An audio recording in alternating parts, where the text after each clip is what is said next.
하나님, 우리 가운데 은혜를 더하여 주시고 복이 되게 하시는 주님을 의지합니다. 이 시간 예배하는 우리 가운데 함께 하셔서 하나님을 높이게 하여 주시고 주의 은혜와 온증을 우리의 삶이 승리하며 하나님의 기쁨의 삶이 될 수 있도록 우리를 주장하여 주시옵소서.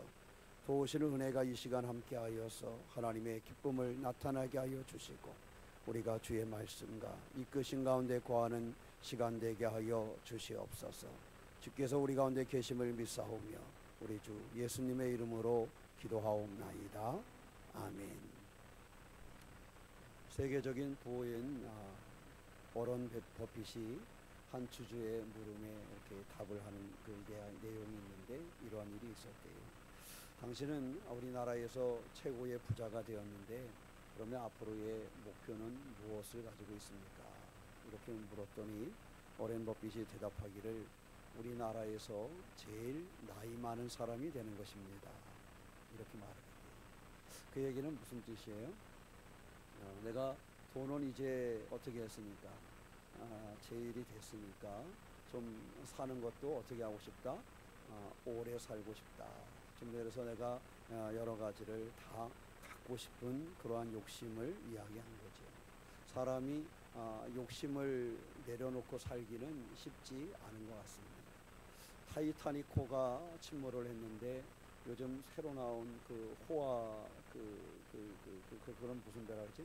그 유람선 크루즈 타이타닉보다 15배 큰 배가 있대요. 새로 나온 게 타이타닉보다 15배가 더 크고 실을 수 있는 인원이 6,700명. 안에 있는 수영장이 2개, 농구장이 하나, 워터파크 이 모든 시설이 그 안에 다 들어가 있다는 거예요. 소위 웬만한 뉴욕이나 워싱턴에 있는 웬만한 빌딩 이상 가는 그러한 모습으로, 그래서 길이가 350m, 폭이 50m래요. 그래서 이게 웬만한 배는 길이가 50m 되는 배도 큰 배인데 그것은 폭이 50m, 길이가 350m래요. 그러니까 그 유람선 자체가 굉장히 어마어마하다라는 사실을 우리가 알 수가 있습니다. 사람의 그 욕심은 이렇게 쉽지가 않은 것 같아요. 그러니 타이타닉호 같은 것이 그렇게 무너졌음에도 불구하고 그것보다 15배나 더 크고 많은 사람이 탈 수 있고 그 안에 수영장과 워터파크와 농구장과 이 모든 시설이 다 들어가 있는 그러한 것이 세상에 나온 것 아니겠습니까? 아마 돈으로는 제가 정확히 기억을 못해요. 제가 생각할 수 있는 단위가 아니기 때문에 이러한 일들이 세상 속에 많이 있는데 우리가 믿음으로 산다라는 것은 어떻게 살아가는 것이 믿음으로 살아가는 것일까 하는 것을 한번 되돌아보고 우리의 삶을 점검하는 그러한 시간을 가져야 됩니다. 3.1절은 사실은 거기에 참여한 분들은 다 이타적인 그러한 생각을 한 사람들이기 때문에 3.1절이라는 놀라운 그러한 역사를 만들어갈 수가 있었고 바로 해방이 된 것은 아니지만 그러고 나서 수십 년이 지났어요. 그죠? 1919년도에 그랬으니까 그리고 나서 45년도 해방이 됐으니까 엄청난 시간이 지난 다음에야 해방이 이루어졌어요. 그러나 그 당시에 그 시작은 이타적인 그러한 생각을 가진 사람들에 의해서 3.1운동이 이루어졌고 그 일제의 그 반복된 수많은 시간이 흐른 뒤에도 멈추지 않음으로 말미암아 해방의 결과를 맞이할 수 있었던 것이지요. 어떤 사람은 그렇게 얘기를 합니다. 교회가 부흥하는 교회는 교회 안에 모인 사람들이 이타적인 생각을 가진 사람들이 가득할 때 그 교회가 부흥하게 된다. 이렇게 얘기를 해요. 교회 안에 와서 오늘 내가 어떤 것을 얻을 수 있을까가 아니라 나는 오늘 교회 가서 어떻게 다른 성도들에게 기쁨을 줄 수 있을까, 이런 생각을 하고 교회에 오게 되면 그 교회 성도들은 그날 교회에 모였을 때 복이 된다라는 것이죠. 그래서 교회에 모였을 때 목회자에서부터 오늘 처음 오신 분들까지 모두가 내가 오늘 예배하는 자리에 참여함으로써 내가 오늘 교인들과 함께 인사를 나눔으로써 내가 어떻게 이타적인 삶, 저 사람을 기쁘게 할 수 있고 저 사람을 중심으로 한 그런 생각을 할 수 있을까, 어떻게 사람들이 나를 높여줄까, 어떻게 사람들이 나에게 먼저 인사를 할까가 아니라 내가 어떻게 먼저 인사를 하고 내가 어떻게 먼저 섬기고 내가 어떻게 먼저 할까, 내가 어떻게 저 사람을 이해해 줄까, 내가 어떻게 하면 저 사람이 기쁠까, 이런 생각을 하고 교인들이 모이는 교회가 부흥하는 교회가 된다. 근데 이타적인 생각이 없는 교회는 죽어가는 교회가 된다, 이렇게 이야기를 합니다. 그러니까 성도들이 모였을 때 우리가 살아있고 부흥하는 교회를 이루려면 이타적인 생각, 그리고 그 너머의 가장 큰 것은 하나님이 어떻게 하시면 기뻐하실까, 내가 어떻게 하면 다른 성도들이 기뻐할까를 넘어서서 내가 어떻게 하는 것이 하나님이 기뻐할 것인가, 이것을 생각을 하면 그 교회는 부흥할 수밖에 없다라는 것이지요. 바라기를 우리가 오늘 예배하면서 하나님 중심의 생각을 잊지 아니하고 우리의 신앙을 점검하고 하나님을 향하는 그러한 믿음의 주인공이 되시기를 축원합니다. 워렌 버핏처럼 사람의 욕심은 끝이 없습니다. 타이타닉호는 무너졌지만 그의 15배가 넘는 새로운 유람선이 바다 위를 항해하고 있습니다. 아마 앞으로는 그것보다 훨씬 더 큰 그러한 유람선이 나오게 될 것입니다. 이러한 속에서 사람의 욕심이나 삶의 일들이 끝이 없는 이러한 속에서 우리는 어떠한 모습으로 살아가는 것이 신앙인으로 살아가는 것인가 하는 것을 함께 나누고자 합니다. 첫째는 우리가 신앙인으로 살아가는 것은 하나님이 어떤 분인가 하는 것을 알 때 신앙의 삶을 살 수 있어요. 하나님이 어떤 분이신가를 우리가 잘 생각하지 못하면 신앙으로 살아간다는 것은 굉장히 어려움이 있습니다. 그래서 오늘 말씀은 하나님과 백성 사이에 있는 일을 대화체로, 우리가 영화를 보면 이러면 독백, 자기의 이게 고백을 하는 것처럼 이루어지는 그러한 말이 오늘 우리가 읽은 호세아서 1장에 있는 이 말씀입니다. 이 말씀은 어디에 초점이 있냐 하면 백성들이 회개해서 하나님께로 돌아오는 것에 중점을 두고 있는 그러한 말씀이 오늘의 말씀입니다. 그런데 오늘 말씀에 보면 1절에 한번 읽어볼까요? 오라 우리가 여호와께로 돌아가자. 여호와께서 우리를 찢으셨으나 뭐 하셨으나? 찢으셨으나 도로 뭐 하실 것이요? 낫게 하실 것이요. 우리를 뭐 하셨으나? 치셨으나 뭐 하여 주실 것이요? 싸매어 주실 것이요. 먼저 하나님께서 우리를 뭐 하셨다? 찢으셨다. 하나님께서 우리를 찢으셨고 하나님께서 우리를 뭐 하셨다? 치셨다. 여기서 찢었다라는 것은 사자가 먹이를 찢는 것처럼 이것을 찢었대요. 여러분, 사자가 먹이를 찢듯이 찢었으면 그 고기는 어떻게 되는 거예요? 조금 전에는 막 뛰어다니는 거였지만 이 사자가 찢어버리면 그의 모든 것은 끝난 게 되는 거예요. 그죠? 사자 앞에 먹이가 돼서 이미 사자의 발에 잡히고 이빨에 물린 그 짐승은 이미 찢겨서 죽어 사라진 그러한 모습을 이야기하는 겁니다. 그래서 우리가 성경에 보면 그런 표현이 몇 군데 나와요. 호세아서 5장 14절에 보면 내가 에브라임에게는 사자 같고 유다 족속에게는 젊은 사자 같으니 바로 내가 움켜갈지라 내가 탈취하여 갈지라도 건져낼 자가 없으리라. 하나님께서 사자와 같이, 특별히 젊은 사자와 같이 그들을 찢으실 것이다 하는 말씀을 하셨어요. 시편 50편 22절에 가면 하나님을 잊어버린 너희여 이제 이를 생각하라. 그렇지 아니하면 내가 너희를 찢으리니 건질 자가 없으리라. 하나님이 찢으시면 뭐 할 자가 없어요? 건질 자가. 사자가 잡아서 찢어버리면 그 짐승을 구원할 자가 없다라는 것입니다. 이것은 무엇을 얘기하냐면 하나님의 심판을 이야기합니다. 우리가 호세아서를 보면 하나님의 백성들이 뭐한 얘기가 나와요? 불순종한 이야기. 불순종하고 우상을 숭배하고 하나님을 떠나간 그들의 모습을 보여주는 데가 호세아서에 있습니다. 그리고 또 하나는 그들을 향하신 하나님의 심판과 그들을 사랑하셔서 건져내시는 하나님의 모습을 보여주는 것이 호세아서입니다. 먼저는 그들이 이러한 찢김 가운데 있었다. 사자가 먹이를 찢는 것처럼 젊은 사자가 찢은과 같이 찢으시는 일이 그들 가운데 있었다라는 것입니다. 이 얘기는 백성들이 심판을 당하기도 하고 불순종으로 말미암아 심판을 당하기도 하고 그들의 삶에 어려움을 겪기도 하는 이들이 그들의 삶에 있었음을 가르쳐주고 있습니다. 근데 중요한 것은 찢으셨으나 도로 뭐 하신다? 낫게 하실 분이에요. 하나님은 찢고 끝내는 것이 아니라 찢은 그들을 뭐 하시는 분이라고요? 낫게 하시는 분.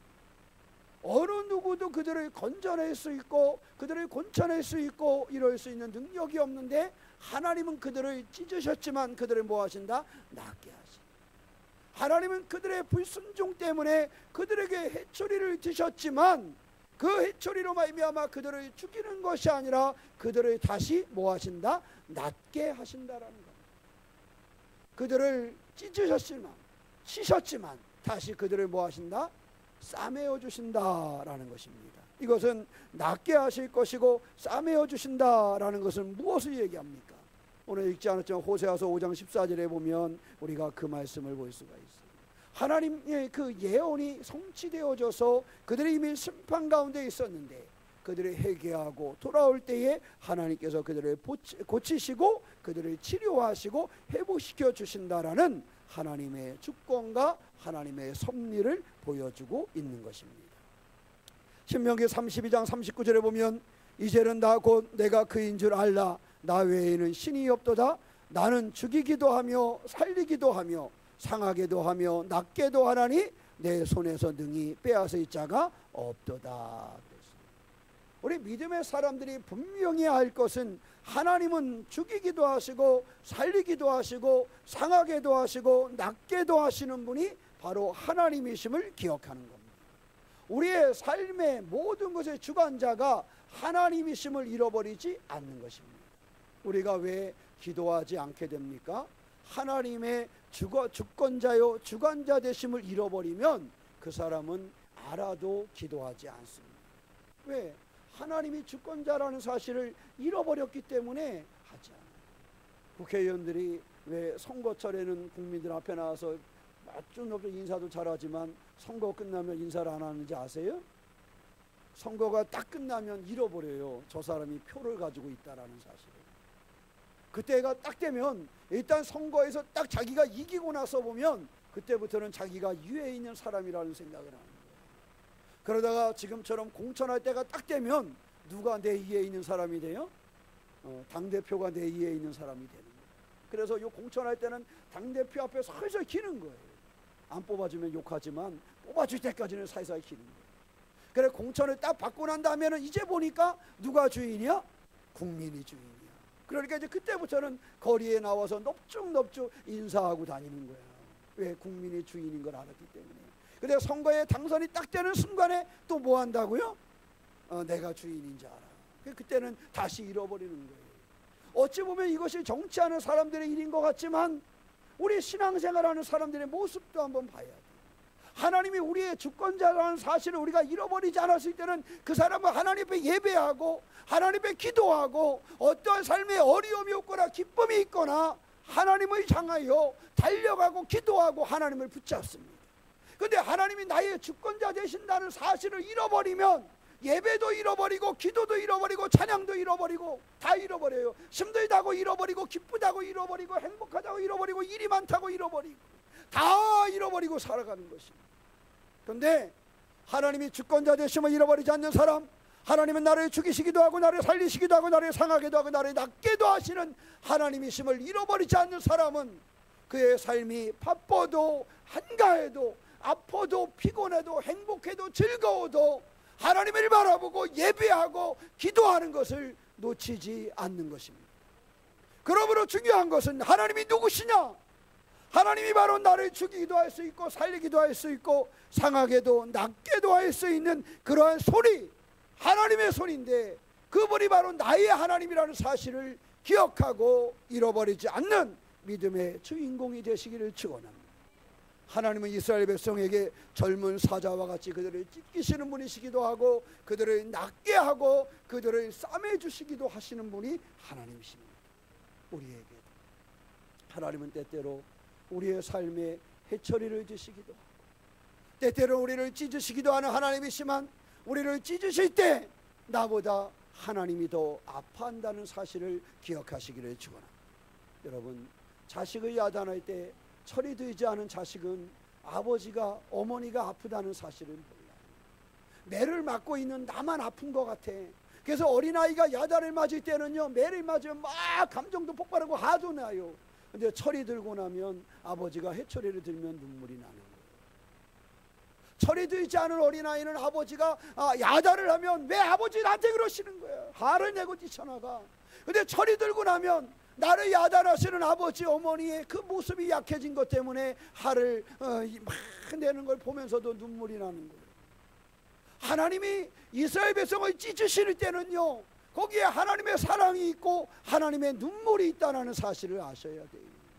하나님의 심판은, 하나님은 모든 사람을 구원하여 하나님의 나라에 이르게 하는 것이 하나님의 생각이고 계획일진데, 그들을 야단하실 때, 회초리를 질 때, 그들이 아파하는 모습을 볼 때 하나님의 눈에 더 눈물이 나고 하나님의 사랑이 더 크다라는 사실을 기억하는 성도가 되시기를 축원합니다.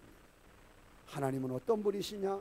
나를 죽이기도 하고 나를 살리기도 하고 나를 상하게도 하고 나를 낫게도 하시는 능한 그런 하나님이 나의 하나님이시고, 해초리를 들 때도 나를 사랑하심으로 눈물을 흘리시는 그분이 나의 하나님이라는 사실입니다.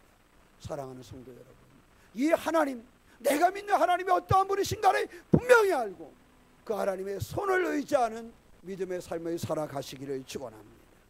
그럼 그 하나님을 아는 우리는 어떻게 살아가야 될 것인가? 나의 모든 것을 감당하시는 하나님의 능력의 손을 알고 있는 우리, 나를 사랑하시는 그 하나님의 사랑을 알고 있는 우리는 어떻게 사랑하며 어떻게 살 것인가? 그것은 호세아서 6장 2절 말씀을 보면 우리가 알 수가 있습니다. 함께 읽어볼까요? 여호와께서 이틀 후에 우리를 살리시며 셋째 날에 우리를 일으키시리니 우리가 그의 앞에서 뭐하리라? 살리라. 이 말씀은 하나님께서 이스라엘 백성을 회복하시는데 그것을 확실하게 빠르게 회복시켜 줄 것이라는 약속을 가르쳐 주는 말씀입니다. 여기서 이틀 후에 그들을 뭐 하신다? 살리신다. 셋째 날에 그들을 뭐 하신다? 일으키신다. 이 말씀은요, 그들을 속히 확실하게 회복시키실 거라는 매우 짧은 기간에, 매우 적은 그러한 일에 그들을 회복하겠다라는 확실한 의미를 담고 있는 것이 여기서 표현하는 이틀이라는 숫자와 셋째 날이라는 셋째라는 숫자입니다.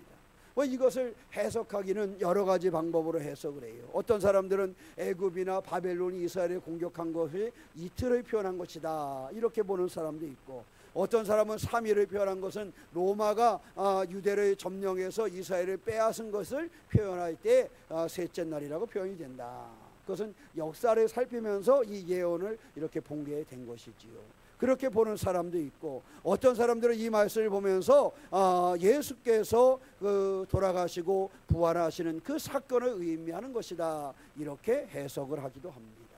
그런데 어떤 방법의 해석이든지 해석이 잘못된 것은 아니에요. 왜? 두 가지가 다 성경이 우리에게 가르쳐주고 있는 메시지이기 때문에 그렇습니다. 그런데 분명한 것은 여기서 이틀 후에 우리를 뭐 하시며? 살리시며 셋째 날에 우리를 일으키시리니 우리가 그의 앞에서 뭐 하리라? 살리라.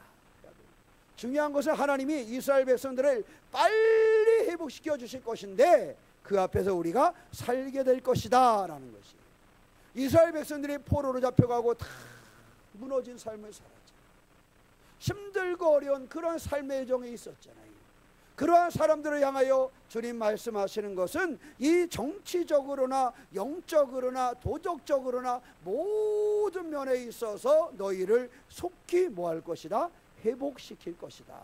이 약속을 주신 거예요. 그들을 다시 살릴 것이라는 약속을, 그래서 우리가 그의 앞에 뭐 할 것이다? 살리라. 이렇게 말씀하고 있는 것입니다. 이것을 그의 얼굴 앞에서 이렇게 표현합니다. 여기서 우리가 그의 앞에 살리라 하는 말씀을 그대로 있는 것에 해석을 하면 그의 얼굴 앞에 이렇게 얘기를 하는 겁니다. 그러니까 하나님을 가까이 받아들이고 하나님의 주권을 인정하면서 하나님의 보호하신 가운데 살아가게 될 것이다 하는 것을 가르쳐주고 있는 것입니다. 우리가 첫째로 하나님이 어떤 분이신가를 배웠잖아요. 나를 죽이기도 살리기도 하시는 분, 나를 사랑하시는 분. 우리는 그 하나님 앞에 서는 사람들, 곧 믿음을 가지고 하나님이 나의 삶을 회복시킬 거라는 그 믿음을 잃어버리지 않는 것입니다. 지금 내 삶의 근심과 걱정과 두려움의 이 모든 환경에서 하나님은 반드시 나를 회복하셔서 그의 앞에, 그의 얼굴 앞에 내가 뭐하게 서게 하실 것이다 라는 것을 고백하시고 기억하시기를 축원합니다. 어떠한 하나님인가를 아는 우리는 믿음으로 사는 그러한 사람, 하나님의 섭리와 보호하심이 내게 있다는 사실을 나의 어떤 현실에서도 잃어버리지 아니하고 바라볼 수 있는 그러한 신앙의 삶을 살아가시기를 축원합니다. 창세기 17장 18절 말씀 보면 아브라함이 이에 하나님께 아뢰되 이스마엘이나 하나님 앞에 살기를 원하나이다. 자식이 없고 이스마엘이 낳았을 때 얘기하니까 아브라함이 이삭이 낳을 걸 몰랐잖아요. 그러니까 잃어버리고 있다. 아이고, 이스마엘이 남아 하나님 앞에 살아가기를 원합니다. 그것은 뭐예요?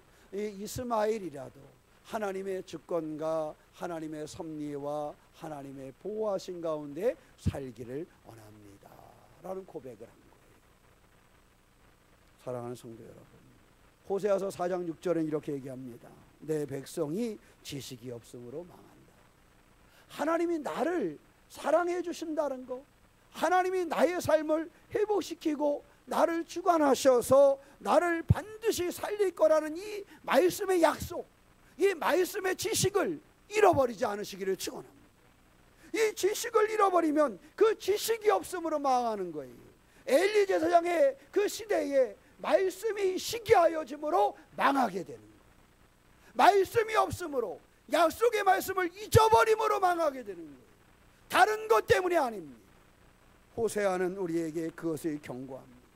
하나님은 이러한 하나님이신데, 너희들의 삶을 살리시고 주관하시는 하나님이신데 너희들이 그의 이름을 기억하고 있어야 되지 않겠느냐?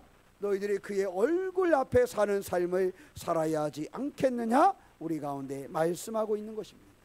예레미야 30장 20절 말씀에 그의 자손은 예전과 같겠고 그의 회중은 내 앞에 굳게 설 것이다 그랬어요.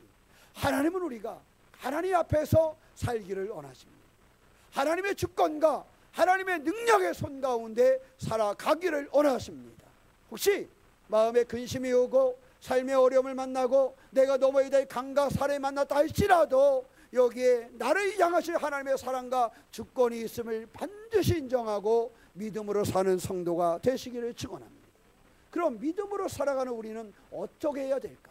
하나님 앞에서 살아가는 우리는 어떻게 해야 될까? 3절 말씀에 함께 보겠습니다.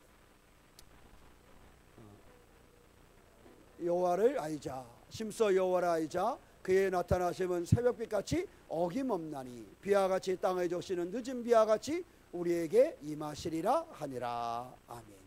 자, 우리가 누구를 알자? 여호와를 알자. 심서 누구를 알자? 여호와를 알자. 예, 하나님은 그러한 하나님이십니다. 나를 살리기도 하고 죽이기도 하시는 하나님이십니다. 나를 살리기를 더 원하시는 사랑의 하나님이십니다. 우리는 그 하나님 바라보고 믿음으로 살아갑니다. 삶의 어떤 환경에서도 하나님은 우리를 회복시키심을 믿는 믿음으로 살아가는 것입니다.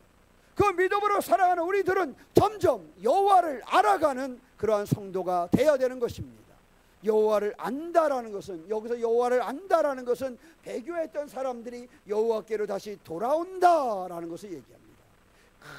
큰 열심을 가지고, 강한 열심을 가지고, 여기서 안다라는 그 말 자체가 그냥 뭔가를 알아가는 지식을 얘기하는 것이 아니라 하나님께로 돌아간다라는 의미를 가지고 있는 단어입니다. 그러니까 우리가 삶의 다른 것으로 핑계하지 아니하고 하나님께로 다시 향하는, 하나님께로 돌아가는, 예배하며 기도하며 찬양하며 하나님을 인정하고 하나님의 사람으로 살아가는 그러한 길을 우리가 가야 한다라는 거예요. 그렇게 가는 것을 뭐 한다? 여호와를 아는 것이다. 근데 여호와를 아는 것이 어떻게 알아? 힘써 여호와를 알아야 된다라고 얘기합니다. 사랑하는 성도 여러분, 힘써 여호와를 알아가고 주님을 따르는 사람이 되시기를 축원합니다. 여기서 힘쓴다라는 것은요, 추적한다라는 의미입니다. 여기서 심쓴다는 것은요, 뒤따른다라는 의미가 있어요. 그러니까 우리가 여호와를 아는 곳에 심쓴다는 것은 여호와를 향하고 여호와를 따라가고 여호와 앞에 예배하고 여호와 앞에 기도하는 그러한 신앙의 삶을 살아가는 것을 이야기하는 것입니다. 우리가 그 사인을 잘 보고 살아가요. 운동선수들은 감독의 사인을 잘 봐야 됩니다.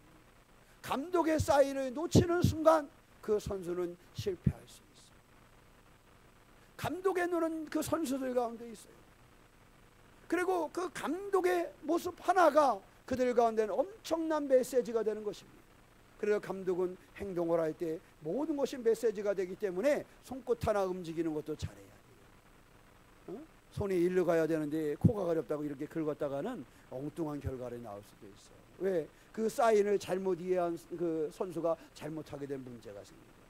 여러분, 하나님은 실수가 없으신데 그 하나님이 우리 가운데 말씀의 사인을 늘 보내세요. 우리를 사랑하시는 그 하나님 보내는 그 사인, 그 약속의 말씀을 붙잡고 여호와를 알아가는 사람, 그를 쫓아가는 믿음의 삶이 되시기를 주님의 이름으로 축원합니다. 신명기 30장 2절로 3절 말씀에 보면 너와 내 자손이 내 하나님 여호와께로 돌아와 내가 오늘 내게 명령한 것을 온전히 따라 마음을 다하고 뜻을 다하여 여호와의 말씀을 청종하면 내 하나님 여호와께서 마음을 돌이키시고 너를 긍휼히 여기사 포로에서 돌아오게 하시되 내 하나님 여호와께서 흩으신 그 모든 백성 중에서 너를 모으시리라 그랬어요. 하나님께서 그 백성을 다시 돌아오게 하고 다시 모는다는 거. 뭐 할 때? 말씀을 청종할 때. 하나님의 사인에 귀를 기울이고 하나님의 사인에 귀를 기울이며 예배하며 기도하며 하나님을 향할 때에 하나님은 그들을 다시 돌아오게 하시고 회복하게 하신다라는 사실입니다. 사랑하는 성도 여러분, 하나님을 알아가시는 삶이 되시기를 축원합니다. 여호와를 알자, 힘써 여호와를 알자, 하나님의 말씀을 청종하자, 힘써 하나님의 말씀을 청종하자, 그의 말씀을 따르는 믿음의 주인공이 되시기를 축원합니다. 그러면 그의 나타나심은 무엇과 같다고요? 새벽 빛같이 어김없나니. 새벽은 틀림없이 온다는 그죠? 이 태양계가 무너지지 않는 한 새벽은 온다는 거예요? 안 온다는 거예요? 온다는 거예요. 그 밤에 그렇게 눈이 내려도 그렇게 천둥 번개가 쳐도 저 구름 너머에 해가 숨어 있어도 새벽은 와요. 새벽은 온다는 거예요. 새벽은 어김없이 온다라는 것입니다. 그리스도인들이 갖는 믿음은 어김없이 뭐가? 하나님의 나타나심, 하나님의 임재하심 우리 가운데 있다라는 것을 기억하는 것입니다. 그래서 우리는 여호와를 알아가는 거예요. 심써 하나님을 따르는 거예요. 심써 하나님의 말씀을 청종하는 거예요. 하나님이 어떤 분이신가를 분명히 알고 믿음으로 하나님을 따르는 우리가 되면 하나님께서는 새벽같이 틀림없이 우리 가운데 임재하시고 우리를 인도하여 살리신다라는 약속이 오늘 말씀에 들어있습니다. 그래서 새벽빛같이 어김없이 오는데 어떻게 와요? 땅을 적시는 늦은 비와 같이, 늦은 비와 같이 또 우리에게 뭐한다? 임하시는 분이다. 땅을 적시는 늦은 비, 어김없이 오는데 비와 같이, 늦은 비와 같이 온다 그랬어요. 여기서 비는 뭘 얘기하느냐면 이 땅에 흡족하게 내리는 그러한 비를 의미하는 겁니다. 이 단어 자체가 그래요. 그 헬라어나 시브리어는 이렇게 그 뜻이 각자 좀 틀린데 여기서 말하는 비, 앞에 나오는 비는 그러한 의미를 가지고 있어요. 흡족하게 내린다. 여러분의 삶에 어려움이 있을지라도 하나님은 흡족한 비를 내려주실 것입니다. 농사 짓는 사람에게 흡족한 비는 얼마나 기해요. 농사 짓는 사람에게 흡족한 비는 얼마나 기해요. 여러분, 다 마른 것 같아도 하나님께서 여러분의 인생을 흡족한 비를 내려주실 것이라는 사실입니다. 늦은 비는 뭘 의미하냐면 곡식에 필요한, 그 수확에 필요한 가장 중요한 그러한 비를 얘기할 때 늦은 비를 얘기해요.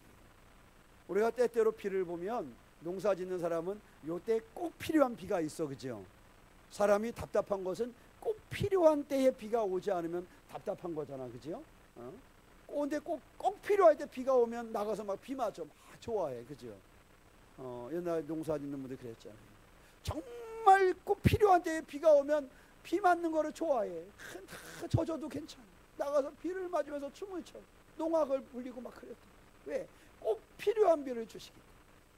하나님께서는 이와 같이 우리에게 흡족한 비를 내리시고 꼭 필요한 비를 내리시는 분처럼 우리에게 새벽빛같이 반드시 임하신다라는 사실입니다.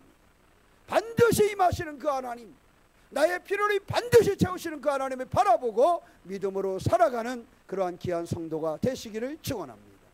우리는 이렇게 살면 우리의 삶이 복이 되는 거예요. 말씀을 정리하겠습니다. 어떠한 분이신가를 분명히 알되 나의 모든 것을 주관하시는 하나님의 손을 경험하시기를 축원합니다. 그 하나님을 경험하고 믿음으로 사시기를 바랍니다. 믿음으로 그 약속을 바라보고 정종하는 삶, 더욱 여호와를 알아가는 믿음에 집중하는 삶을 살아가시기를 축원합니다. 그러한 삶을 살면 우리가 어떻게 살아갈 것이냐? 여호와를 알아가는 삶을 사는 것입니다. 하나님을 따라가는 삶, 말씀에 청종하는 삶, 하나님이 반드시 새벽과 같이 임하시는 분이 하나님이심을 믿으며 그 하나님은 나의 인생에 꼭 필요한 비를 주시고 늦은 비를 주시는데 나의 삶을 반드시 흡족하게 이루실 것이며 꼭 필요한 것을 역사하실 거라는 사실을 믿고 그 하나님 바라보며 살아가는 믿음의 주인공이 되시기를 주님의 이름으로 축원합니다. 기도하겠습니다. 사랑의 하나님, 우리에도 오시고 인도하시는 주님을 의지합니다. 믿음으로 승리하게 하시고 하나님의 비밀한 일을 이루게 하여 주시옵소서. 하나님이 어떤 분이신가를 분명히 압니다. 하나님의 인생과 우리의 삶의 주관자 되심을 믿사오니 하나님 바라보며 승리하는 삶을 살게 하여 주시옵소서. 사랑의 하나님, 능력 가운데 서게 하여 주시옵소서. 하나님 바라보며 살게 하여 주시옵소서. 믿음으로 살게 하나님의 말씀을 청종하게 하여 주시옵시며 오직 우리가 하나님을 인정하고 반드시 우리를 축복하시고 임재하시는 하나님을 바라보고 우리의 인생을 흡족하게 하시고 꼭 필요한 것을 채워주시는 하나님이심을 바라보며 승리하는 삶을 열게 하여 주시옵소서. 하나님께서 우리 가운데 계심을 믿사오며 우리 주 예수님의 이름으로 기도하옵나이다. 아멘.